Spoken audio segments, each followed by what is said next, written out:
Bonsoir et bienvenue à cette édition d'information sur la télévision Labari. Les structures de la société civile, à savoir RENAC, ROTAB et TLP, ont déposé ce matin une plainte au tribunal de grande instance hors classe de Niamey. Objectif à engager des poursuites à l'encontre des impliqués dans les détournements publiés dans le rapport de la Cour des comptes. Le compte rendu avec Hassan Saleh Mustafa sur les images de la télévision Ténéri. 3 semaines après la publication par la Cour des comptes de son rapport général 2021 dans lequel plusieurs manquements ont été révélés, notamment dans la gestion de l'administration publique et des sociétés d'État, des organisations de la société civile nigérienne regroupées au sein du ROTAB, du RENAC et du TLP Niger ont porté plainte aux fins de dénonciation des crimes économiques dans plusieurs institutions de la République du Niger. Les signataires de cette plainte, accompagnés de leurs camarades, étaient ce mercredi matin au palais de justice pour déposer officiellement la plainte au bureau du procureur de la République près le tribunal de grande instance hors classe de Niamey.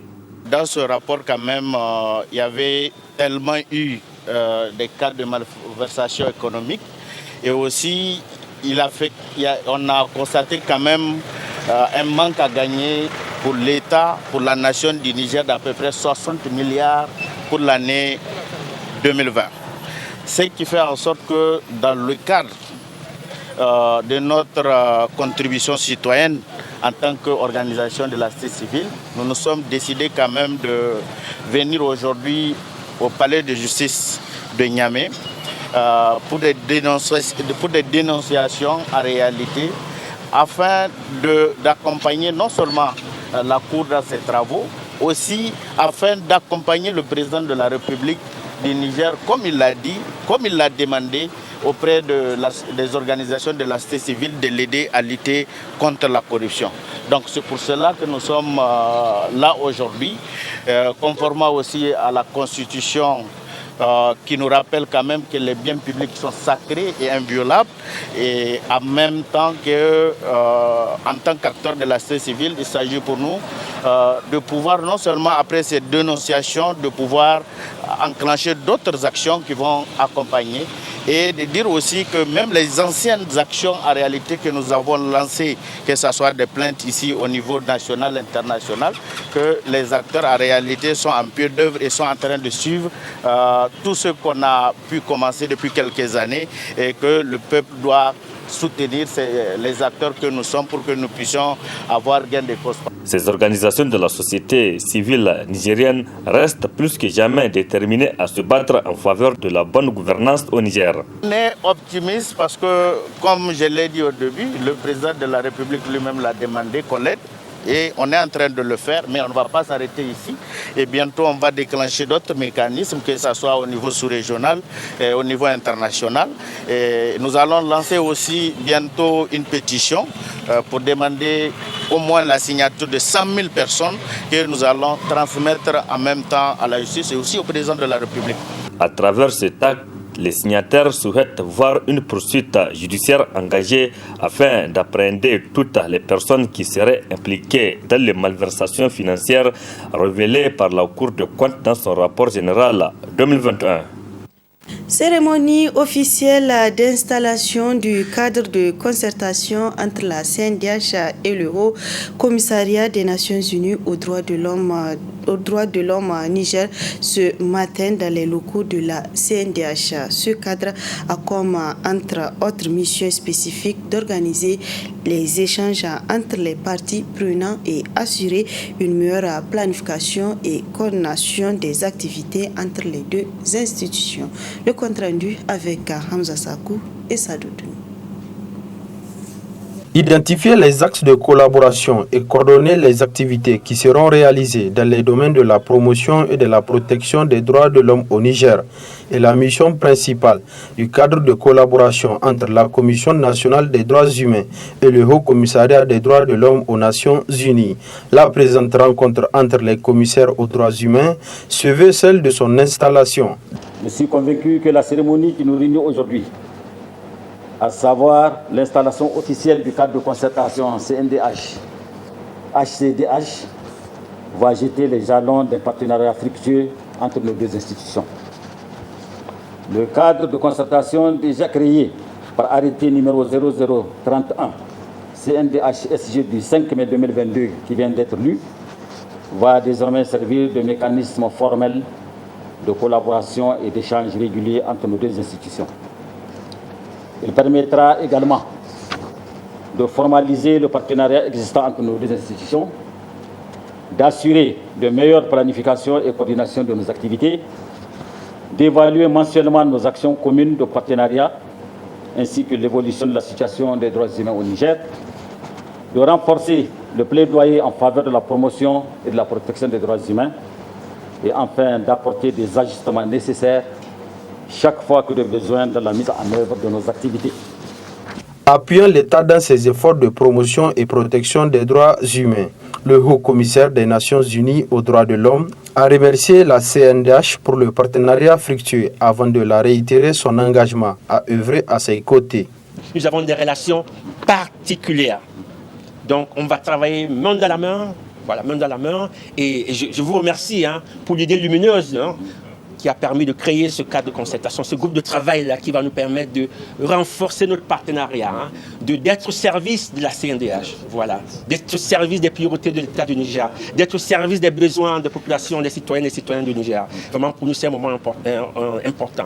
Donc, au nom de Madame Bachelet, Madame la Haute-Commissaire, je voudrais vous féliciter, voilà, pour tout le travail que vous faites au niveau de la CNDH en faveur de la promotion et de la protection des droits de l'homme, et pour vous rassurer toujours en son nom qu'on sera toujours à vos côtés. Pour joindre la parole à l'action, le Haut-Commissariat des droits de l'homme aux Nations Unies, dans ses habitudes, a doté la CNDH d'un dispositif moderne de communication audiovisuelle et des documents sur les droits humains qui la permettront assurément de mener à bien ses missions.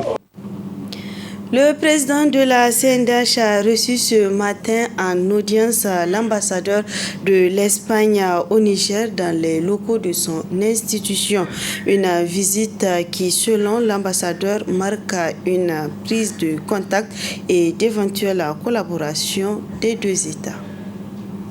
Je suis venue pour faire une visite de courtoisie au nouveau président de la Commission nationale des droits de l'homme en tant qu'institution importante de la République et pour transmettre que l'Espagne aussi travaille pour la promotion et la protection des droits de l'homme, surtout des droits des personnes les plus vulnérables, comme les filles, les femmes, les handicapés, les personnes qui ont des besoins, qui sont en situation plus fragile. Et donc, on espère de trouver des demandes de collaboration ensemble. Ouverture ce matin de l'atelier de partage des bonnes pratiques et d'expérience des OSC en matière de protection des droits des migrants au Niger. Cet atelier est organisé par l'ONG Jeunesse, Enfance, Migration, Développement JMED et s'inscrit dans le cadre du projet Appui à l'engagement de la société civile dans la promotion et la protection des droits des migrants au Niger. Le compte rendu avec Nafissatou Yahya et Halidou Bourema. 18 mois après la mise en œuvre du projet Appui à l'engagement de la société civile dans la promotion et la protection des droits des migrants au Niger, promis par l'ONG Jeunesse, Enfance, Migration et Développement JMED, l'heure est à la capitalisation des acquis de ce projet qui s'inscrit dans le cadre du programme d'appui à la société civile PASOK 3. C'est un projet qui, pour nous, répond effectivement aux attentes du PASOK et aux résultats attendus en termes de résultats par rapport à l'efficacité et la crédibilité donc des ONG. Nous avons vu une ONG qui a fait preuve d'efficacité et dont la crédibilité a été renforcée auprès des autorités étatiques et des partenaires au développement. Nous avons également vu une dynamique collective qui a été déclenchée, qui a été renforcée à travers le réseau PROMIC, et je crois que c'est un des résultats très satisfaisant que nous tirons de ce programme avec ce projet. Et comme je l'ai dit souvent, PASOK 1, c'était l'administration, c'était une assistance technique qui était responsable. PASOK 2, c'est l'administration qui était responsable. Et PASOK 3, c'est la société civile elle-même qui a été responsable de la mise en œuvre du projet. Les 2 milliards 100 millions qui ont été débloqués dans le cadre de ce projet ont été mis entièrement à la disposition de 10 ONG nationales qui ont fait des bonnes activités et qui ont pu également donner des micro-subventions à 154 autres petites ONG pour un montant de près 1 milliard 100 millions de francs CFA. Occasion pour le coordonnateur du projet PROMIG de remercier tous les acteurs qui ont contribué à l'atteinte des résultats escomptés par ce projet. Pour rappel, le projet PROMIG, c'est la restructuration du réseau REMIT. C'est composé en 3 axes. À travers ces axes de restructuration des REMIT, il y a eu un certain nombre de rencontres qui ont permis de redynamiser les réseaux, de les outiller des documents stratégiques, notamment le plan stratégique du réseau et son plan d'action, le plan de plaidoyer, le plan de suivi évaluation et la stratégie de mobilisation des ressources. Également, les instances du réseau ont été renouvelées et le réseau a été officiellement reconnu par les autorités à travers l'intervention du projet. Toute la mise en œuvre de ces projets, nous saluons et nous avons remarqué également l'accompagnement des autorités du gouvernement, que ce soit au niveau national et au niveau régional également à travers les directions régionales de l'état civil et de la migration, qui durant tout le processus nous ont facilité les interventions. Donc à ce niveau, nous adressons nos remerciements à l'ensemble des partenaires techniques et financiers qui ont accompagné ce processus à voir le jour, au niveau des autorités régionales également, au niveau des organisations de la société civile, qui, sans leur concours, le projet PROMIG ne sera pas une réussite. Financé par l'Union européenne, cet atelier est mis à profit pour partager les bonnes pratiques et expériences des organisations de la société civile en matière de protection des droits des migrants au Niger. Depuis le 9 mai dernier à Abidjan, en Côte d'Ivoire, de la rencontre mondiale de lutte contre la désertification COP15, une rencontre à laquelle le Niger prend activement part avec son expérience avérée en matière de lutte contre la désertification. Sur les enjeux de ce sommet, suivant les explications du coordinateur du réseau de la jeunesse nigérienne pour le changement climatique à RJNCC, Issa Garba. Au Niger, nous avons beaucoup avancé en ce qui concerne, nous avons beaucoup de résultats en ce qui concerne la lutte contre la désertification parce que nous avons mis en place un certain nombre d'initiatives qui rentrent dans ce cadre-là, dont la fixation des dunes, la récupération des terres à travers la confection des mille-une, des banquettes, des bandes par feu et les systèmes des ailes aussi. Il y a vraiment le reboisement que nous sommes en train de faire. Donc le Niger a vraiment des potentialités et le Niger est vraiment un pays de référence en matière de lutte contre la désertification. Beaucoup d'efforts sont faits par l'État et les ONG qui appuient l'État, qui appuient l'État dans la lutte contre la désertification. Donc je pense qu'au Niger, quand même, nous avons beaucoup avancé, même si quelque part nous trouvons un certain nombre de lacunes ou un certain nombre de dysfonctionnements par rapport à tout ce qui a été fait comme effort. Quand vous prenez l'exemple de la ceinture verte aujourd'hui, qui constitue vraiment une bande par feu et pour protéger la ville de Niamey qui est dégradée, qui est en proie à une certaine liquidation, dit tout simplement par le politique, parce qu'en réalité c'est le politique qui est en train de dégrader et morceler ces terres-là. En ce qui concerne la grande muraille verte, effectivement oui, la Grande Muraille Verte peut concourt véritablement à la lutte contre la désertification. C'est pourquoi nous avons un projet qu'on appelle GESAC, le projet GESAC, Jeunesse sahélienne pour l'action climatique, qui est un projet financé par l'Union européenne que nous sommes en train de mettre ici au Niger avec l'appui de Oxfam Internom.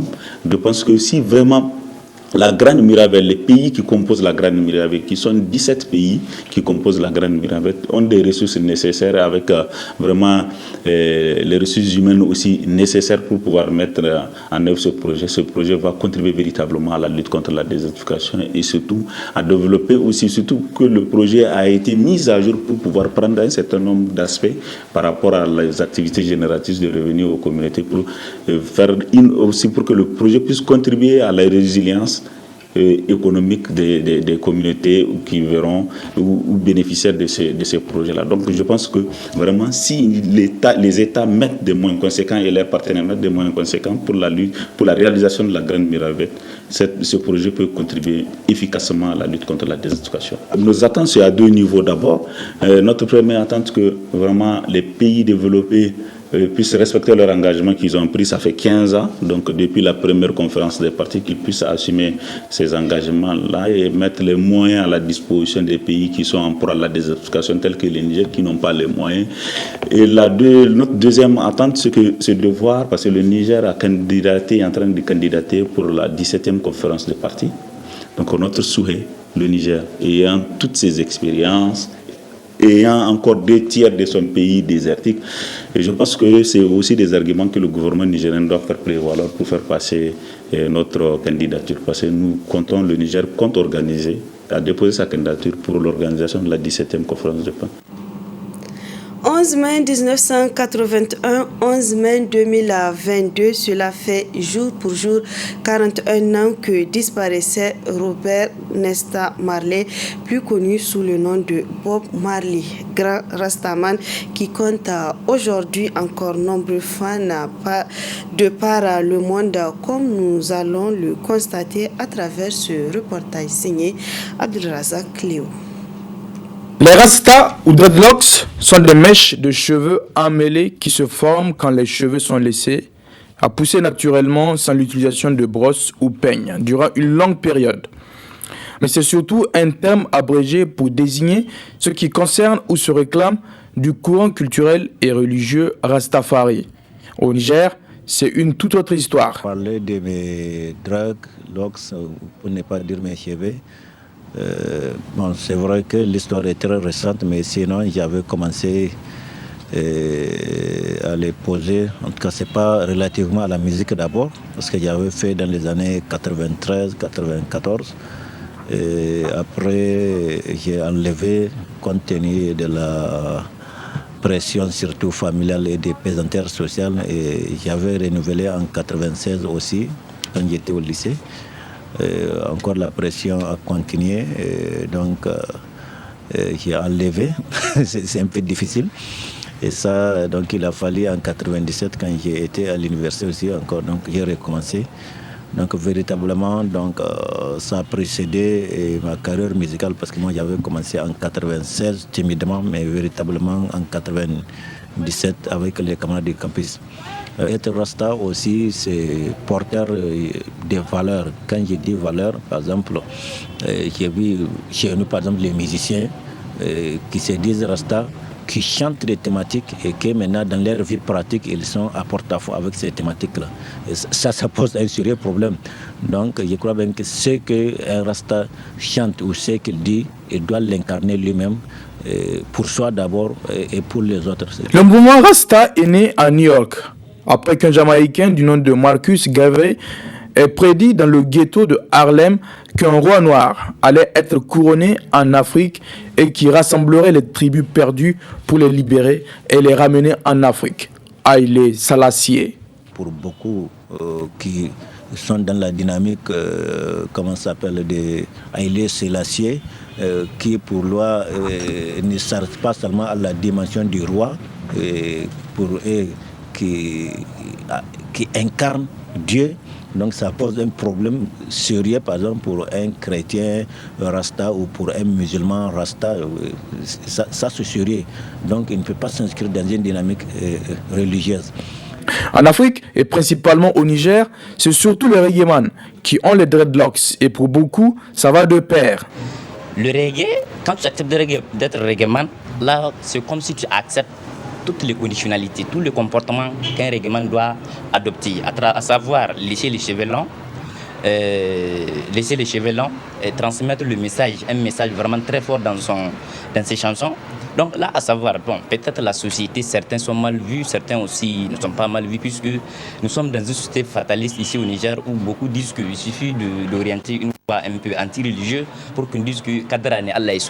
Quand j'avais commencé la musique, et particulièrement aussi la musique reggae, Je dis que ça va de pair, donc j'ai continué dans cette expression de révolte et avec des thématiques que je développe de façon beaucoup plus sociologique pour m'interpeller moi-même, interpeller la société et la conscience collective par rapport surtout à ces devoirs. Vous, être rasta, c'est quoi? Bon, ça dépend de l'angle sur lequel on se place, mais pour moi, être rasta, je l'ai toujours dit dans les conférences, pour moi, être rasta, d'abord, c'est être un porteur d'une philosophie, et être un modèle pour soi-même et pour les autres. D'autres considèrent le rastafarisme comme un mode de vie, une philosophie, mais nullement une religion. Deuxième sortie ratée des moins de 20 ans du MENA national hier soir face aux écureuils du Bénin au stade général Seyni Kounché dans le cadre des éliminatoires UFOA B Égypte 2023. Les deux équipes se sont quittées sur un score vierge à 0 but partout. Les réactions à chaud des deux entraîneurs. Vu le contenu du match, on n'est pas tellement dessus. Mais au vu du résultat et par rapport au résultat du groupe, je pense que on doit s'inquiéter. Aujourd'hui, on n'a plus notre destin en main. Sur 6 points, on a 1. Ça va se jouer à la dernière journée. Mais comme je l'ai dit précédemment, on n'a pas notre destin en main. On va essayer, on va continuer jusqu'au bout. Essayer de nous qualifier jusqu'à la fin, chose qui est très difficile, mais pas impossible. On a essayé, on a tout fait pour remporter cette victoire, mais en face, il y avait une équipe aguerrie du Bénin qui nous a causé beaucoup de problèmes, qui a su gérer le match, accélérer quand il faut, comment dire, casser le rythme. Nous, on a essayé avec nos armes à se créer des occasions, mais on n'a pas pu les mettre au fond. C'est pas une grosse déception, puisque avoir le contenu, je crois que les deux équipes méritaient de marquer ce soir. Et on était venu, nous, pas pour faire un match nul, on était venu dans l'intention de gagner. Mais en face, il y avait une équipe quand même qui aussi voulait des points, qui étaient en place, qui nous a posé assez de problèmes. Mais un peu de regret parce que nous nous sommes créés quand même 2 occasions qui pouvaient nous permettre d'obtenir le gain. C'est là où nous sommes un peu déçus. De notre côté, nous ne sommes pas encore à l'abri. Tout peut arriver au dernier match. Il nous reviendra à nous de mettre toutes nos armes en place pour quand même ne pas connaître une défaite au cours de cette dernière journée, puisque je sais d'avance que le Niger ne sortira pas avec 1 point de cette compétition. Le Niger mettra tout en œuvre pour gagner le dernier match. Il nous revient également à nous d'aller à l'assaut de la Côte d'Ivoire, pas pour aller chercher 1 point, mais nous voulons jouer la première place. Depuis hier au palais du 29 juillet du 38e championnat d'Afrique des clubs vainqueurs de coupe, c'est le ministre de la Jeunesse et du Sport qui a procédé au lancement qui va se dérouler jusqu'au 19 mai prochain. Cette compétition qui regroupe les meilleurs clubs du continent est organisée par la Fédération nigérienne de handball en collaboration avec la Confédération africaine de cette discipline. Le compte rendu avec Ismaël Moumouni et Halidou Bourema. Niamey, vitrine du handball continental à travers l'accueil de ce championnat. Ce sont ainsi 12 clubs de plusieurs pays qui participent à ce 38e championnat d'Afrique des clubs vainqueurs de coupe. C'est en collaboration avec la Confédération africaine de handball que la Fédération nigérienne de handball organise cette compétition des champions. Durant 2 semaines, Niamey sera au cœur de l'actualité sportive continentale, avec à la clé la médiatisation de l'événement sur les grandes chaînes nationales et internationales, sans compter les retombées économiques pour les hôteliers et autres prestations de services. Chers joueurs, au regard de l'importance de ce tournoi et des enjeux manifestes, je vous demande à plus de tolérance et de fair play. Car après tout, le handball constitue une discipline de brassage et d'apprentissage à la vie en communauté. L'instance dirigeante du handball africain n'a pas manqué de rendre hommage à tous ceux qui ont contribué pour la bonne tenue de cet événement. Permettez-moi de profiter de l'occasion qui m'est offerte pour exprimer mes remerciements particuliers aux hautes autorités de la République du Niger et au comité local d'organisation ainsi qu'au peuple du Niger d'être les hôtes de cette compétition et d'avoir si généreusement consacré leur temps pour assurer un plein succès à l'exécution des préparatifs. Après avoir remercié la Fédération nigérienne de handball pour ce coup de maître, le ministre de la Jeunesse et des Sports dresse ses conseils à l'endroit des participants. Au nom des plus hautes autorités du pays, je tiens à saluer cet effort qui porte le témoignage de la volonté de tous d'assurer la pérennisation de cette compétition. Je lance un vibrant appel aux sportifs, encadreurs, dirigeants et officiels pour continuer à nous faire rêver par la qualité de vos gestes, car le geste sportif est beau dans la gratuité. Aussi, j'invite instamment dirigeants, encadreurs, officiels et athlètes de faire en sorte que la raison prédomine sur la passion. Je rappelle ainsi le fair play et l'esprit sportif qui doivent donc prévaloir tout au long de cette compétition. Le match d'ouverture du championnat a opposé l'équipe de la garde nationale du Niger habillée en jaune et l'équipe Canopilar du Nigeria en vert. Et c'est l'équipe du Nigeria qui remporte le match par un score de 34 buts à 19. Notre rubrique hebdomadaire à présent, la chronique juridique. Elle porte cette semaine sur la cybercriminalité, un thème qui sera développé par Maître Suleiman Seydou, avocat à la Cour. Très bonne réception.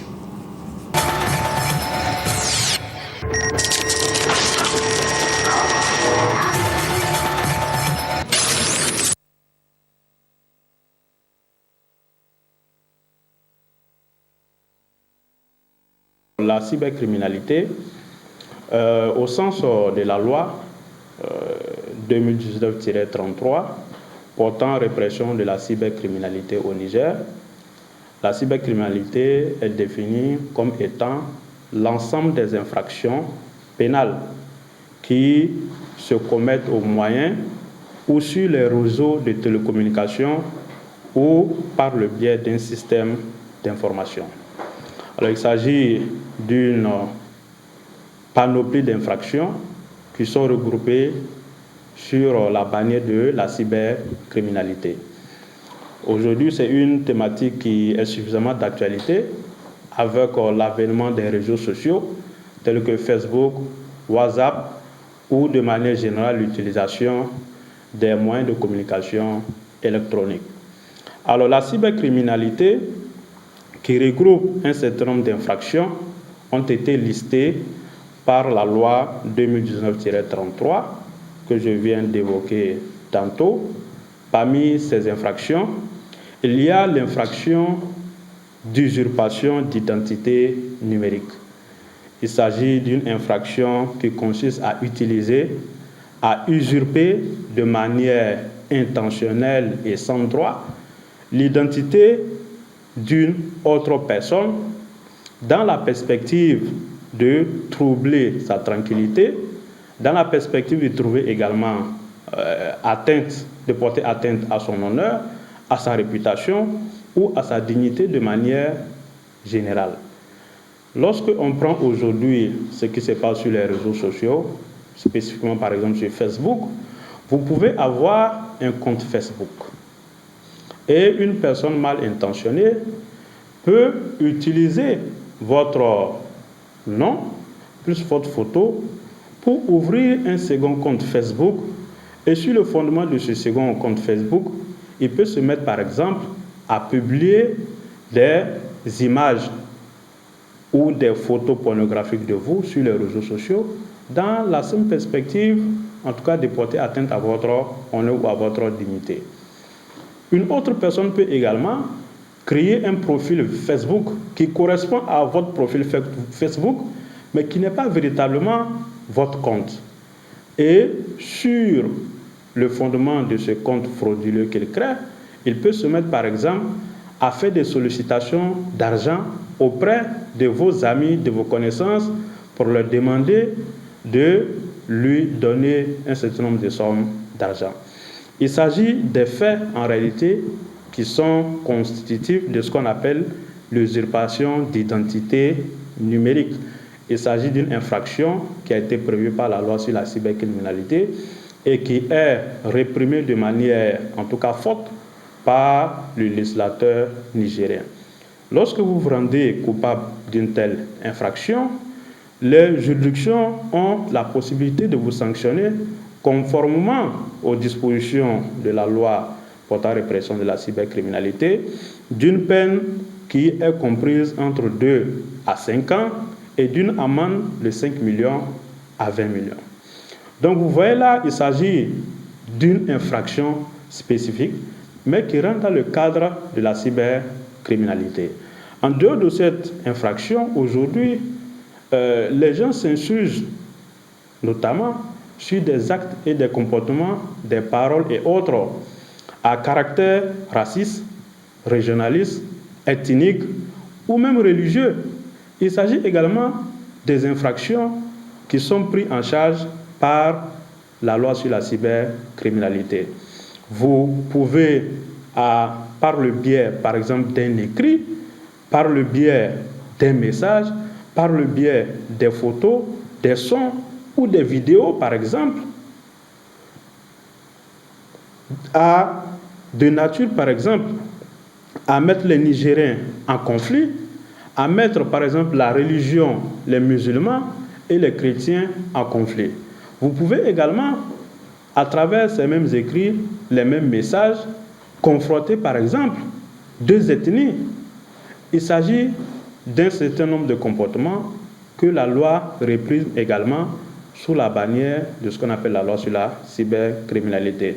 Il y a également d'autres infractions, on ne peut pas épuiser la liste. Il y a la question de la diffamation et de l'injure par un moyen de communication électronique. Lorsque vous vous mettez à diffamer, à injurer une personne sur les réseaux sociaux, que ce soit sur WhatsApp, sur Facebook, il s'agit d'une infraction qui est réprimée par la loi sur la cybercriminalité également. Il y a également la diffusion des données de nature à troubler l'ordre public ou de nature à porter atteinte à la dignité humaine. Il s'agit d'une panoplie d'infractions, comme vous le constatez, qui sont prévues par la loi sur la cybercriminalité, que nous ne pouvons pas épuiser dans le cadre de cette émission. Mais il faudrait que les uns et les autres retiennent qu'aujourd'hui, l'usage des réseaux sociaux, l'usage de Facebook, de WhatsApp et de tout autre moyen de communication doit être utilisé de manière efficiente et efficace. Lorsque vous vous mettez dans une logique tendant à porter atteinte à la réputation des uns et des autres, par le canal, bien entendu, de ces éléments que je viens de citer, vous devez avoir à l'esprit que de l'autre côté également, il y a la loi sur la cybercriminalité qui réprime et qui sanctionne sévèrement ces genres de comportements.